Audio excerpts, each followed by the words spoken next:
নমস্কার, আমার নাম মাফলার। আমার জীবনকে যদি আপনি সাদামাটা ভাবেন তাহলে বড়ই ভুল করবেন। আমি শুধু এক টুকরো কাপড় নই, আমি বাঙালির আবেগ।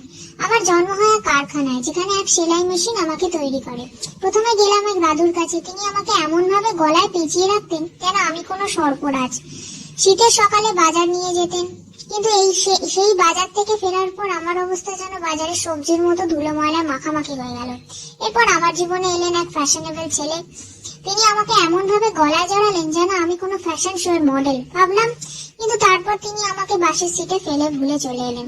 আজ আমি বৃদ্ধ, আমার রং মলিন, সুতোগুলো আলগা, ড্রয়ারের কোণে পড়ে থাকি যেন এক পুরনো স্মৃতি। শীত এলেই কেউ কেউ আমাকে টেনে বের করে, তখন ভাবি জীবনের যাত্রা যেমনই হোক, আমি মাফলার, আমার কাজ মানুষকে উষ্ণ রাখার, হাসির গল্প তৈরি করা। এই তো আমার হাসির ছোট্ট জীবন। আমি মাফলার, জীবনের প্রতিটা গলায় নিজস্ব ছাপ রেখে যা এক বীর। Thank you.